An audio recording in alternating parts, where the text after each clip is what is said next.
I just wanted to say, hey, hi, Abhishek. Hi, good morning. Yeah, good morning. How are you How doing? are you? I'm doing good. Thank you. Good. All right. So before we begin, I wanted to just wish everyone a happy Holi, whoever is celebrating Holi. And I'd like to extend Ramadan Kareem greetings to whoever is celebrating. Wonderful. So on that note, I was just saying that this is the very first Instagram live by Reading Matters Book Club, and I started this book club almost 5 years ago in the month of June 2020 because it was the pandemic time. Everyone had a lot of time at their disposal, and I thought that maybe I should start conversation with a lot of people. But enough of Reading Matters Book Club. Welcome to your own book club. I would say I wouldn't say that you are a guest on this chat. So why don't you introduce yourself and let the readers know what today's conversation is all about? Uh, well, in a nutshell, I think I'm a reader. I don't know about it, but I try to read different authors and perspectives and from different regions as much as is possible.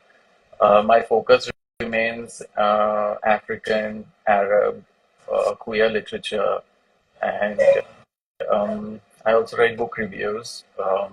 The shinydiaries.com for anybody who's interested. And uh, during the day, I practice as a doctor in Bombay.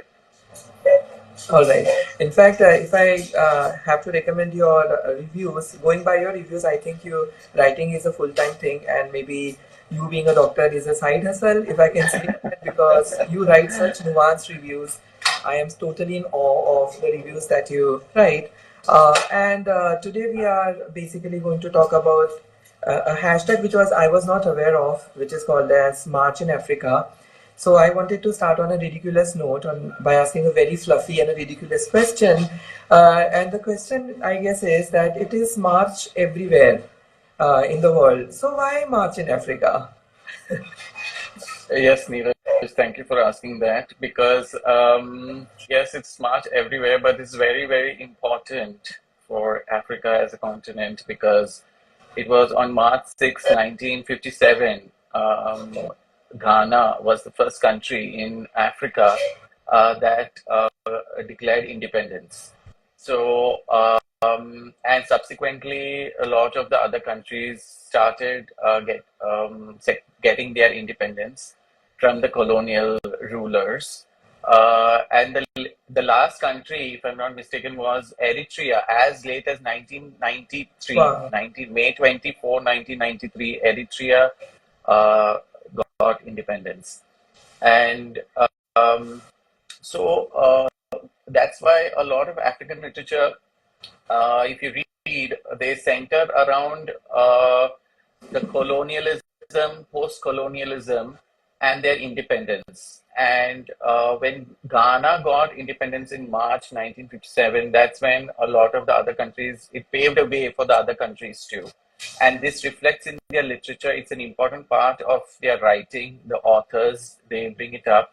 And this is one of the reasons why it's so important that it's March in Africa. Wonderful. And a follow-up question I was very curious about is so here is like at Reading Matters Book Club, I have always been a champion of uncomfortable conversations and uncomfortable questions. I am very sure that a lot of people who know you that you read Arab literature, you read queer literature, and you read African literature as well. One of the accusations that might come to your way is that why, instead of celebrating authors of your own country, why are you interested in reading African literature? Because here are two brown skinned Indians talking about African literature. So, do you not see the hypocrisy here? So the to to to answer the question, I think we should all know that African civilization. Basically, we all come from the African civilization. African civilization is so thousands and thousands of years back. And to think about it, um, Africa as the entire continent was colonized. The riches were looted by the colonizers, that is basically Portuguese, the French, the Spanish, and the The British. British. These people, they looted the country, they enslaved the people, the Africans. And if you think about our country, we are no different. We were also colonized. Our riches, our wealth was also looted. We were also a part of the slave trade through the Arabian Peninsula, if we actually trace back the history. So essentially, so we are not very different from the African history and the history that we share. We are all the colonized people. And to answer your question, why I think why we shouldn't read, why we should only read why are you only reading African literature? It's also, I think, it broadens your perspective.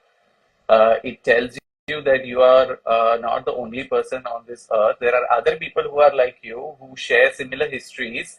And it's good to know other cultures, and it's also good to broaden your compassion, I feel. Compassion cannot be conditional. Compassion is expansive, and it can't be directed at one particular group or one particular individual.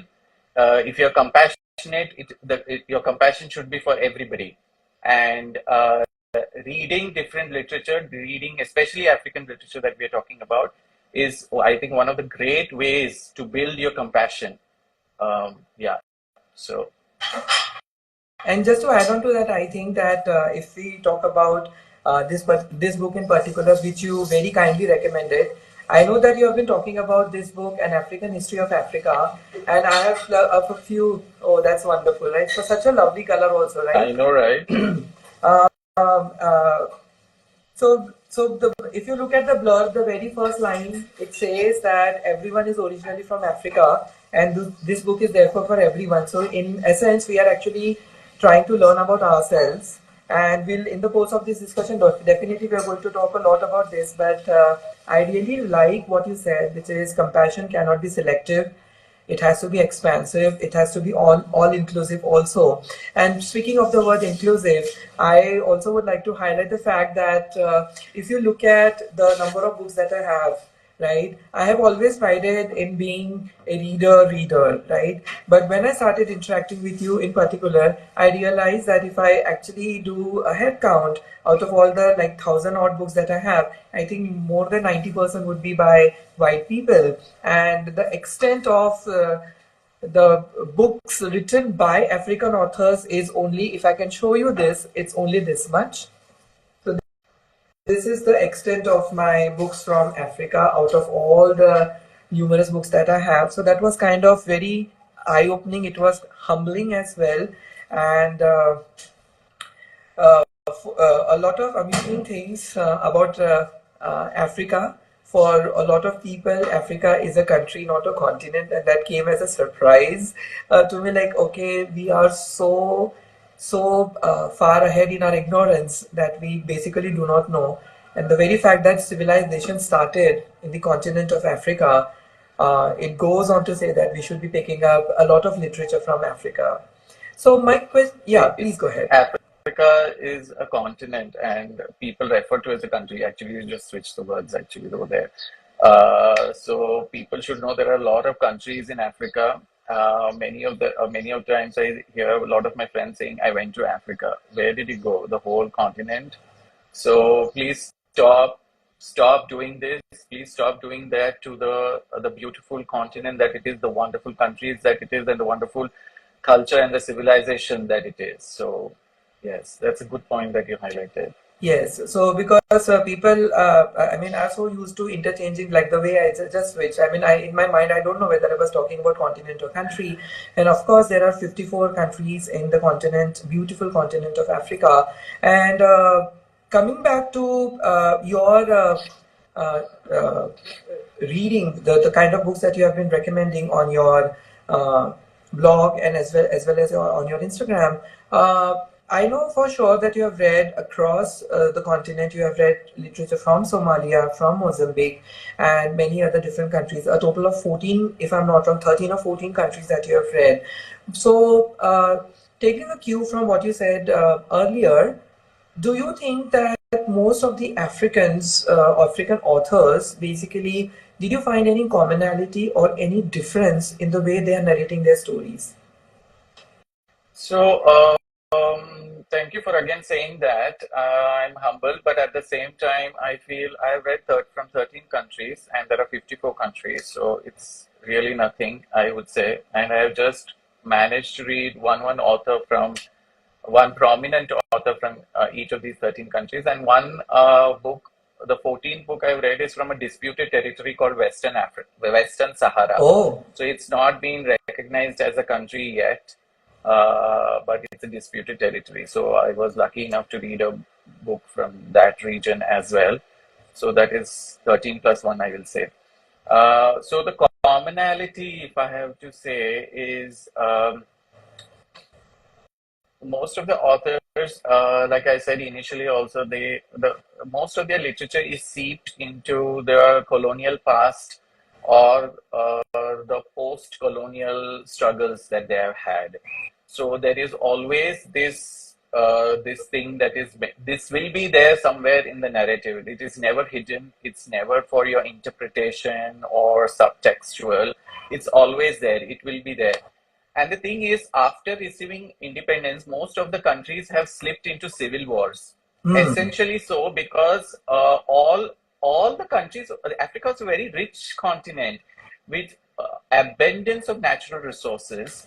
Gold was found like in most of the countries. I think they had such uh, expansive empires, which was ruled by kings and queens, and a lot of them had matrilineal system as well. And this was all taken away during the colonization, which lasted for hundreds of years. And then they started getting independence, and then obviously they were in poverty. The poverty and the other the rise of military and all these things have led to civil wars. So civil war is another commonality that is always there in the literature from Africa. Um, Either it's in the midst of a civil war that you'll find a writing, or again, it's a post civil war, or somebody who's running away from the civil war as a refugee. So, this is also the refugee crisis, is also a very common theme that you can find in African literature. But more importantly, I think the what strikes me is, despite these hardships, despite all these struggles and the traumas and the atrocities that the continent and the people have faced, the authors have always managed to bring that humanity and compassion in their writing. That is unmistakably, undeniably present everywhere. Uh, you will just feel for the people, you will just feel for the author, uh, and the compassion is, the empathy is undeniably present. And the differences, if I have to say, it will be probably a lot cultural differences from region to region, country to country. And also there is a lot of difference because many of them were colonized by the Portuguese. So, they are Lusophone, many are Francophone, Anglophone countries, as in those who were colonized by the French, those who were colonized by the British. So their influences are a lot in these countries after their colonization. So they're slightly like that culturally they will change. Otherwise, I think this is the underlying commonality that is there in all the writings. And that this one particular aspect is infinitely surprising to me, that people who have had such a traumatic past and they are just emerging, it's only been 30, 40 odd years that they have been emerging out of their oppressive colonial past, still find it in themselves to, in some corner of their heart, they can still be compassionate, they can still be, and more than compassionate, I would say a voice of rationality. Because especially in this particular book, if I have to talk about, when you talk about Zeinab Badawi, okay, yes, she was born in Africa, but then she also belongs to the African diaspora. But the rationality with which he writes this book, I found it quite endearing. There is no bickering, there is no caustic, there is no acerbic tone, there is just compassion, and it's a piece of non-fiction. And by the way, I do want to talk about non-fiction written by women, but maybe that a little later on. But I was moved to tears. I don't know why. There are so many things about so many countries and so many civilizations and so many empires that I was absolutely not aware. So here is one more blind spot that I had. I don't know for what reason I never associated the civilization of Egypt, right, which is the very first chapter in this book. I've never associated with the continent of Africa. I always thought it was some, Arab or some, outside because of, pyramid and the richness of the culture and so on and so forth and the description of Nile. So it was a humbling experience. But I would give a lot of credit to the author because there are such exquisite but really, really hard-hitting simple sentences that makes you sit back and ponder about what you have read. So, if you're okay, I can read just one Please, please, sentence. please, Yeah. yes, please So go ahead. it says, for a much longer period than any other continent, Africa evolved outside the confines of private or state ownership of land. In other words, there was a world before capitalism, there was a world before communism, and you don't have to look far. You have to just look at the continent of Africa. And the other important thing I wanted to say before I would say the influence of the various religions that started taking over the continent of Africa, especially the three monotheistic religions. Uh, the author is talking about the African religion, but she's always using the word African belief systems and not religion as such. And like you said, matrilineal societies. The book is full of so many queens, right from the Queen of Egypt to the Queen of Congo to the Queen of so many powerful women, and they just led from the front. So I would once again like to thank you so much for recommending this book. I am still reading this, and the last 60 pages are still left, but I'm endlessly surprised. Isn't it? That book is Zeinab Badawi. Now, come to think of it, Zeinab Badawi is from Sudan. And now, if anybody has even spent a minute trying to know about what's going in Africa, the Western media never really covers what's happening in Sudan. It's in the midst of a devastating civil war. Um, so, and she talks about the entire continent, and like I have always said, the entire continent has been colonized by various all these colonizers, and to maintain a rationality. And she has done this thorough research going back hundreds and thousands of years back. If you read the book, and to maintain a rational tone all through, despite you being a product of the hard-hitting effects of colonialism, because of which you actually became a part of the diaspora. She had to flee the country from Sudan, and to maintain that tone wherein you're not jingoistic, you're not accusatory, but just state the facts. I think it is ingenious writing, it is brilliant writing, and this is a writing that people who want to talk about history, please pick up Zainab Barawi's book, get a masterclass in how to write, because it's very easy to, color somebody's opinion. It is very easy to, wave that flag, oh, I am the victim. Yes, we are the victims, but there is a way to tell the history wherein there is so much of compassion, there is so much of depth, there is so much of honesty. And I think whoever wants to write about history, please pick up this book, educate yourself, and then write about history. And in fact, talking about rationality, she has basically not just went after the transatlantic, the enslavers. She did not just say that okay, white people did this and white people did that, but she has come. She has reported and criticized the African elites also, who were very instrumental. There are a lot of people in Africa right now, especially the part of the African elite, who are uncomfortable about talking about their past because they were the ones who were basically perpetuating and participants in the slave trades. And the other slave trade, which was through the Indian Ocean route, Mm. I had it was again like a master class 101 in history, right? And I was like, okay, I never knew that there was so much of slave trade happening all over, right? And it's so fashionable to say that okay, maybe these people actually, there was a demand for slavery, and therefore the slaves were supplied, right? So we are conveniently erasing the histories of all of these people, and especially we are trying to erase their humanity, because we say that, oh, because the capitalistic system, in the name of progress, in the name of bridging, building bridges, and in the name of industrial revolution, in the name of whatever progress the humanity has achieved so far, under that guise, under that pretext, trying to hide their greed, if I can say Yes. that, trying to satiate, which is an insatiable thing that these people have. They would start victim blaming and victim shaming. Okay, okay, they themselves wanted to be Yes. enslaved, and Yes. yes, So isn't it so? In this, Zainab has said so many times that all the colonizers, whenever they have written something, their quotes which she has said, they have always said, any of the Britishers and the Portuguese, oh, they never had a civilization before we arrived. They were all barbaric people, cannibals savages. and savages, and they didn't even have one religion. There were like so many gods.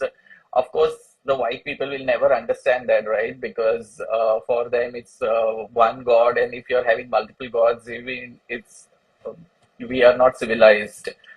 So, and they were trying to civilize the entire continent by enslaving them. This is their explanation, that they came to save them. And this is the explanation that is essentially given for us also. They saved us by building stations and network railways and this and that. Uh, even till today, I will say the Europeans have they taken any accountability for all the colonial atrocities that they have committed on the African continent? The people who are present right now, who are living right now, yes, you should feel sorry for all the things that your forefathers have done. You should still feel sorry, and you should continue to feel sorry for hundreds and hundreds of generations to come, because the atrocities that you have committed, they are endless. They cannot, unimaginable, unspeakable. So, just take read the book, feel ashamed. Yes, you should, and you should continue to feel sorry for what your forefathers have done. That's really an amazing take, because when I was discussing this book with some of my students also, I realized that people have a lot of preconceived notions, and they say like, but why should I feel uncomfortable about myself? I am not the one who is discriminating. I am not the one who is. So why should I be perpetuating, or why should I be held responsible? Why should I pay reparations? Why should I compensate for whatever my forefathers did? And that is an argument that is swaying around the world. In fact, a certain billionaire who is the richest person on planet also went to Germany and said that, oh, you all have apologized for your racist past, and it's enough that you should move ahead and you should try to embrace your. So all of these things are happening, and I can see, especially young students, young men that I am, in fact, talking to. I think that's a very important conversation to have, because people are getting all the wrong and toxic messages from all over the world, that okay, I am not the one who has participated in this discrimination, so why am I being held responsible? So, uh, when Germany is forever feeling sorry for the Holocaust that was committed, and even till today they feel very sorry about it. But why is that courtesy not extended to the black and brown people? Right. Why are you all not feeling sorry for the colonial atrocities that you committed towards black people and brown people? Why? Because you, it's an inherent notion that we are inferior.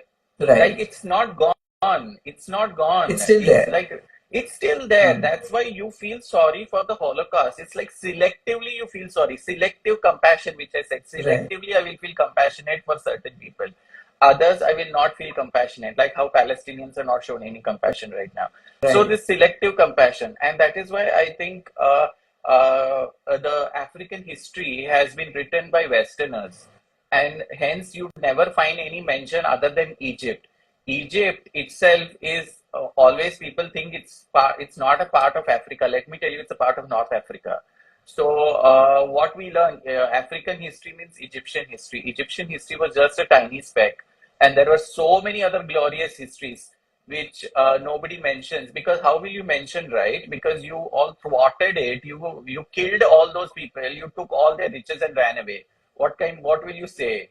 So this is, and also there is another thing when it comes to similar kind of virtue signaling, which is what generally happens.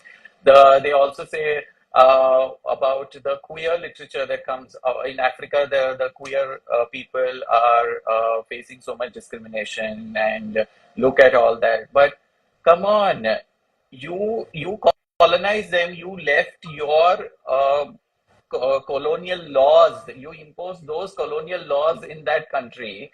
Now you have taken away those laws in your own respective countries, and now you are pointing fingers at them. See, they are discriminating. I mean, uh, It pot is calling the kettle black. What to say? absolutely, absolutely. I was going to say it is a classic case of pot calling the kettle black. And moving away from the discussion slightly, I also wanted to, know your opinion about non-fiction written by women. And here is a non-fiction written by Zainab, who is African and a woman, right? So I think the least entitled of although she is a very high profile celebrity. uh, I was having this conversation, and they said, why don't you read non-fiction? I said, yes, I do read non-fiction. And when I shared the title of this book, I could see that question mark, like, okay, non-fiction should be like written by white men, no? I mean, why are you reading a non-fiction written by an African woman of all the people? Yes, actually, non-fiction is what? Memoirs of white men, how they have amassed wealth, how they have amassed wealth over others' aspirations, and looting others' wealth, essentially. That's what sells, right? Or yeah, white men from Hollywood. Excellent. That's non-fiction, Yes, essentially. Why yes. would you read a non-fiction by a black Muslim African author? The lowest in the rung I of mean, yeah, what popularity or is whatever you want. there? Is she teaching you how to make millions of dollars? Is she telling you how you should start a business, how you should negotiate, all those things? No, she is actually showing a mirror to you. This book is actually going to show you your prejudices. If you have your inherent prejudices, if you have your inherent thoughts and opinions, preconceived notion, she's going to challenge them. The writing in the book is going to challenge them. Now, who wants to read that? Nobody, right? I mean, I don't want to be challenged. I want to feel uncomfortable about my. So, as a matter of fact, to go back to the number of white authors that I have in my shelf right now, and the number of authors from Africa and not African Americans, like, so this is a big differentiation that we should be able to make. Yes, That there is writers from Africa, there is writers from African diaspora, and then there are African American writers, and these three are very distinct categories. All three yes. are equally important. I'm not saying that this is more important than that, but that's a hypocrisy right there, isn't it? I mean, uh, why do you think then reading diverse is important? Why can't I simply pick up classics? If all the knowledge in the world is there in the classics, if why can't I improve my skills, my soft skills, and how to establish a capitalistic organization and generate profits, and then maybe have a CSR activity here and there to whitewash whatever I'm doing. What is so wrong in that, Rishit, if I can ask you? If anybody is going to be asking and thinking like that, please don't do anything. Just keep doing what you're doing. Keep reading the white authors. Keep reading all the capitalist memoirs. Thank you very much. But why do you want to read diverse? Is I think if you want to be a better version of yourself than yesterday, if you want Wow. to really change the little bit today, by by just knowing a slightly different perspective, by knowing that there is a different country out there, which may be miles, kilometers away from us, but maybe they have a shared history. Maybe their cultures is slightly different, but essentially the humanity is the same. The problems that they have, the problems that we have, is essentially the same. In fact, if I have to just say, I read this queer book from Nigeria, and he sang a lullaby by Anis Kayode Somtuchukwu. He's a first-time author from Nigeria. He's a queer activist in Nigeria, in a country where gay people, the queer people they are still criminalized. He's still written a book. Uh, and if you read that book and you think about the queer people in India, there is not much difference actually. Yes, we may be on the surface of it, probably yes, but rights wise, no, there are no rights. So we are not essentially different. So when you read diverse, you come to know different perspectives, but at the end of the day, you come to know that the humanity is the same. And this will make you more human than yesterday. And this is what, if you and if this is your endeavor, is this is what you want to do, just try to be a better version, and not to prove anything to anybody, not to Hmm. say anything to anybody, not to write a post about it, because this is unglamorous work. This is silent work. This can never be written on Instagram. This will never get you likes on Instagram. This will never get you the reels. This will never get you 23,000 members. So this is silent work, and it is unglamorous. So if you still want to do it, yes, this is how you go about doing it. This is essentially by reading different countries and regions is how you can expand your mind and actually be diverse. In fact, I would say that I do teach verbal logic and critical reasoning to a lot of the a lot of my students who are writing various competitive examinations like CAT, GMAT, GRE, CLAT, and all of those things. And I absolutely appreciate the diverse perspective, because if I have a diverse perspective, I would before jumping to the conclusions and before going to the all the written management policies and just going through a template, if you know what I mean, and then try to arrive at a decision, as opposed to being compassionate and inviting all of the diverse thoughts. So a simple thing like you have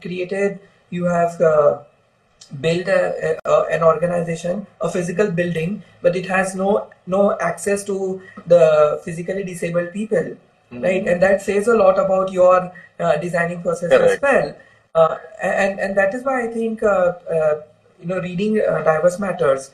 So But I would like to ask you sure. here, like, having you, it's not, you have read quite a few books from the African literature, and you've read this book. So how do you think that this is going to encourage you to, read more in the genre of African literature? Okay, so as far as my reading of Africa is concerned, I have read Lessing from South Africa, The Promise by Damon Galgut, again from South Africa, and one more Doris Lessing, and one book, Disgrace, again from South Africa. So you know where this is going. I've read all the white authors from South Africa, so I don't know whether I have really read. But no, to answer your question on a serious note, I think if when I am taking a decision and I am not aware of all the dimensions of a particular issue, right? So, for example, a simple question like, what is the purpose of an organization? What is the purpose of a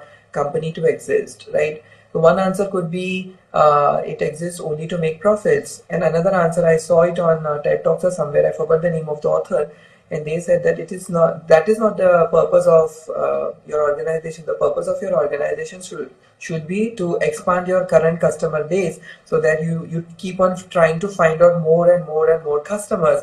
And I was like, okay, these are two so very different things, and this is going to change the entire decision that I'm going to take for my organization. Because if I'm focusing only on the profit, I would probably not worry about whether I'm exploiting people or whether I'm discriminating and whatever, because at the end of the day, numbers matter. And there are so many examples that I can cite right now where you know that if the company became very greedy and started focusing solely on the profits, what exactly happened to those organizations as against to companies who wanted to innovate, invest in research, and wanted to be inclusive really because they wanted to share their knowledge, not impose their technology on others.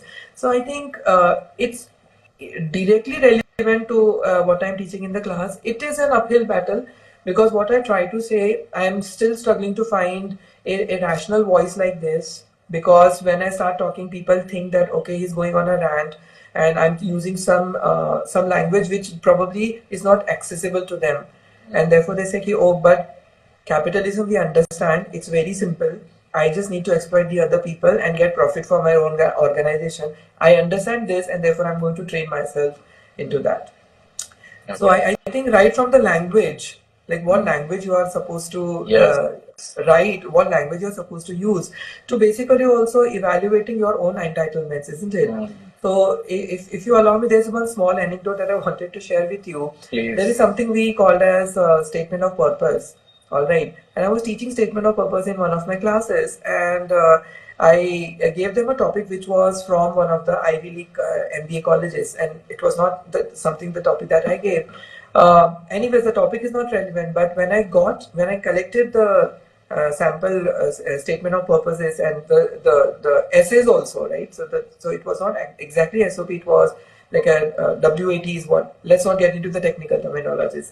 So the topic was on gender, and the language that my male students used and the language that my female students used were diametrically worlds apart. And they were talking about the same thing, but it's just the language. I'm not even talking about their ideologies, I'm just talking about the language. And reading such diverse perspectives purely from the language view is also very important, I think. Yes. Yes. Because their sense of entitlement can creep into Yes. what you're writing and what you're saying. I think, yes, that's a good point. When you read, I think right now, since you're focusing about African literature, I think if you're reading African literature, you are going to get a nuanced understanding, a nuanced ideology, So who has and time for nuance?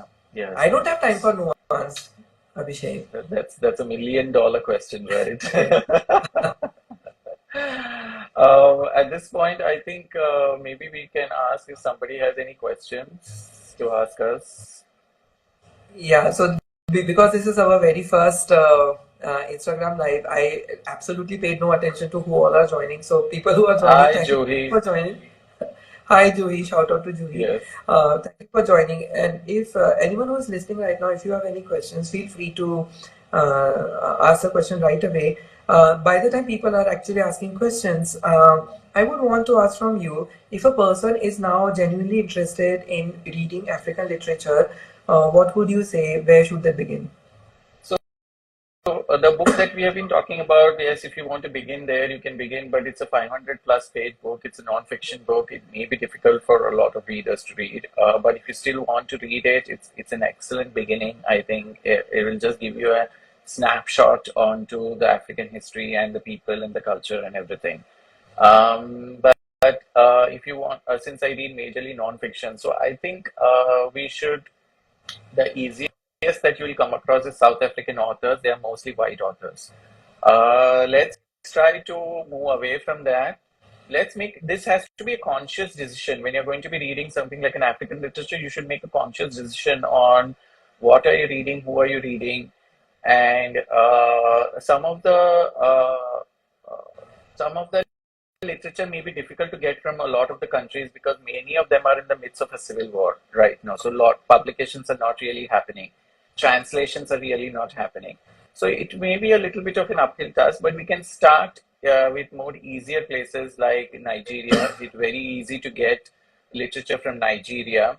A lot of Nigerian diaspora also. So, see whether it's a diaspora or whether it is actually a Nigerian author. A lot of literature you can get from Ghana, lot of literature you can get from Senegal, a lot of literature you can get from Zimbabwe, and a lot of literature you can get from Angola, a lot of literature you can get from Mozambique, a lot of literature you can get from Ethiopia. So all you have to do is a little bit of research. Yes, it's going to take some time. These are not on your, excuse me, New York Times bestsellers list. These are not on your regular book clubs, book of the month lists. Yes. So you will have to do a little bit of research. Sometimes it's a rabbit hole. I find it very interesting.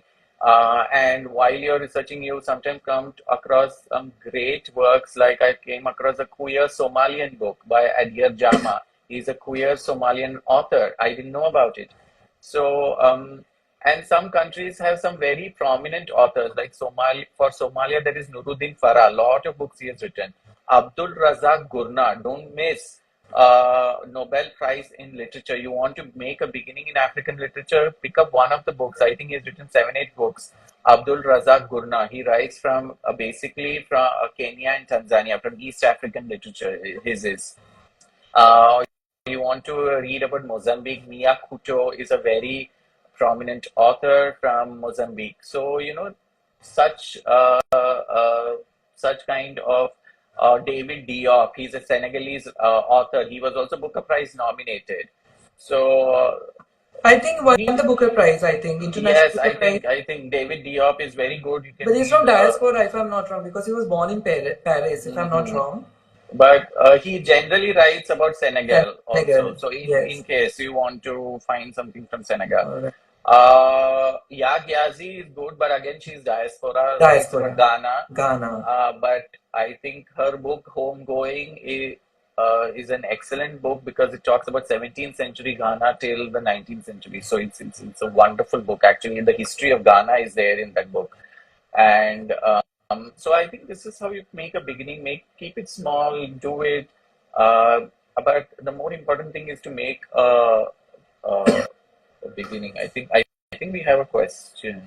Yeah, more fiction from African authors is what the question was. Uh, Yes. so, So I think I did say a few authors' sure, names. yeah, you have recommended, and that's a really eclectic list Absolutely. that, yeah, right? So if you know, you know why I pause at that word. Yes. All right. Um, Um, so African American. So the thing is, African American is very different from African hmm, literature. hmm. Uh, uh, African literature is actually about people who are from Africa and they have become the diaspora. Now, African American, essentially, if you trace back hundreds of years, they are also come from Africa only. That's fine. But now, most of the African American, they are living in America, They and are the third or the fourth generation African third, Americans now. yes, and they are the citizens of America. But Correct. African literature is purely, essentially, so we are more so focused upon people who are right now writing from Africa. And another important thing I wanted to point out is many of these are translations, and there is again one misconception going on. Oh my God, translated work, who reads? But I think some of the great works come out of translations. So I think that preconceived notion also to be humbly put aside and read translations because you should be thankful that there are now translations available from countries that you didn't even know that existed in this world. So that read translations. Also, I think when we pick up these books from authors and publication houses that are based in Africa, we are helping them. Now, I'm Oh, not saying from a great, some great mindset. I'm not talking from a place of entitlement here. I think it's just doing our bit. That because most of these African authors and African authors and African books are niche publications and small publication hmm. houses. They are not backed by these major corporates like Penguin Random House and all these people. They're small publications that are still based out of Africa. So this is doing your bit. If you like literature, this is an excellent way to support literature. And there is another one handle, Instagram handle I will talk about if you want to make a beginning in African literature is Brittle Paper. It's on Instagram, Brittle Paper. They only talk about African literature. Every year they come up with 100 notable books of that particular year, and they essentially feature fiction, non-fiction, poetry from the various countries in Africa, translated works and original works. So this is a great beginning. If you want to find out what you have to read, from which country you have to read, just follow Brittle Paper. Check out their website. It is excellent. Wow, that is really wonderful. And essentially, I think it's very important for all of us to make this conscious decision that you said that it is the small things like these that Yes, matter, right? absolutely. We may not be activists, we may not be able to support a publication house, we may not be able to support an author, but if we pick up, consciously go and buy books, even if they are published by big publication houses like you mentioned, even if they are published, right, I think it is doing our bit of supporting their career. Obviously we are not coming from a place of entitlement, but if you can Yes. afford, if you really can do that, instead of again regurgitating the same things over and over again, regurgitating the same books that you discuss in all of the yeah, the meets that keep on happening in various book clubs. Instead of that, I think if at least one book in a month you can pick up from African Yes. continent and African diaspora as well, I think that will go a long way, because naturally it is really the small things like these that really go a very long way. Absolutely. I would like to say here, take the point and make this, want to make this point, like, enough of the classics, people. Give it a rest. Those people are long dead. They have been buried hundreds of years ago. Uh, A lot of people are going just, to now come after you and I block you probably for know, saying yeah, that. all right. Please give it a rest. Stop talking about it.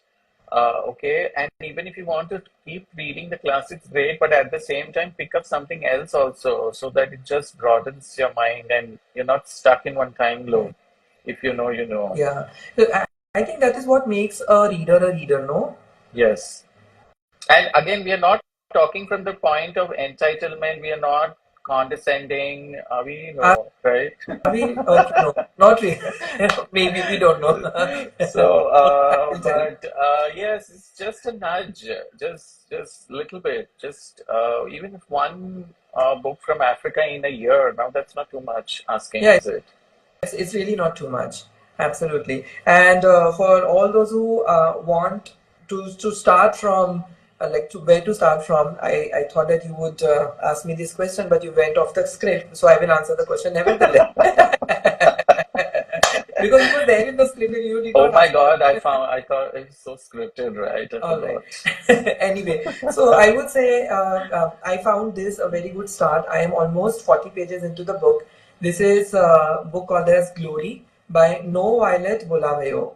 All right. So I found the name exceedingly interesting, No Violet, and Bulawayo is something which has been spoken about in this book as well. I'm not going to really Absolutely. tell you what Bulawayo stands for. It's very interesting, and for people who are wondering why this book in particular, because it is a modern day take on the classic book called as, because since you spoke about classic, a classic book Animal Farm by George Orwell, and Oh, it's a really nuanced mm, take on this. It happens in an African country of Zimbabwe.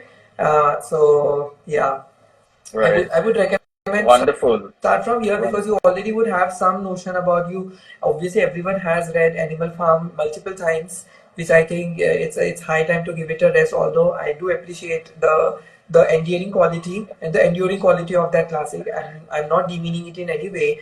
But there are other books as well, Yes. right? And I naturally gravitate towards the Booker Prize for whatever reason. Maybe it is my entitlement. Anyway, so but I genuinely found at least the first 40 pages are very engaging. Yes, that's an excellent choice, Neeraj. Right. That's wonderful. I think that should also help people where you have to begin. Right. So on that note, I also wanted to ask you that, okay, beyond African literature, what else is the various months, or especially the month of March, is also celebrated across the world? Would you So, like to talk about? so it's also Women's History Okay, Month. March is Women's History Month. So, have we combined both by reading Zeinab Badawi? probably Like she's, we yeah, have. Yeah. right. Okay. How thoughtful. Yes, how thoughtful of two men, basically Yes. talking about women's Mm, literature. So this is mm, exactly what is virtue signaling, and exactly. this This is is what we're going to yeah, this is also, tokenism. yes. So maybe the next conversation we can have on women's literature, and we'll probably not allow any women to be part of the discussion. discussion because, of course, two men talking about the things that they never understand is the best thing ever. Yes, and we were being sarcastic, In people. Uh, case, okay, okay, in case people don't understand. in case they thought we were being serious, we are being very sarcastic. So, yes, Women's History Month, and we'll be, I think this time I'll be asking Neeraj about Women's History Month recommendations and where do we begin. And if you want to join us and come up with your own recommendations, great. And also, if you want to be part of the conversation, that is even better, right? So, but essentially, what we are looking forward to, especially what I'm looking forward to, is to broaden my perspective, not just keep on reading the same thing that everyone else is reading. Because I remember one of the authors said that if you are reading what everyone one else is reading, you are thinking what everyone else is thinking. So, if you want to have some diversity, some inclusivity, and some nuanced in your thoughts. And why I want to read all of this, because I did not know, and therefore I want to know, Mm, because I want to be better mm. version of myself. So thank you so much for recommending this, especially this book, An African History of Africa. I would recommend it to the skies for anyone who wants to begin their journey on African literature. It is such a wonderful book. And one last thing I forgot to mention is the author mentions a city called as Lalibela, and we don't have much time to dwell into what the impact that particular thing had on me. But let me just wind this up by saying that I don't know, I felt this visceral connection with the entire story of Lalibela and how those 13, from one rock, churches were carved out, and exactly what the pilgrimage the people of Ethiopia take every year during the month of Christmas, and how do they celebrate. And it was uh, the, the book does not, the documentary also that I saw, and the book also does not talk about it in a sentimental manner, but I don't know why I was so moved by the entire description. So that's one thing I definitely wanted to. Thank you, Neeraj, for sharing that. I think many people can have many such experiences when they read this book. Yeah, so if not for anything, if only just to have that visceral experience, I think even then, such voices are very important. And any last thoughts before we end? It's almost 1 hour. We thought that it would be I only know, half I an hour. know.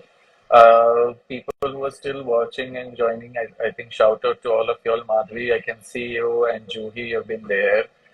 And thank you. Parting words, yes, please read African literature.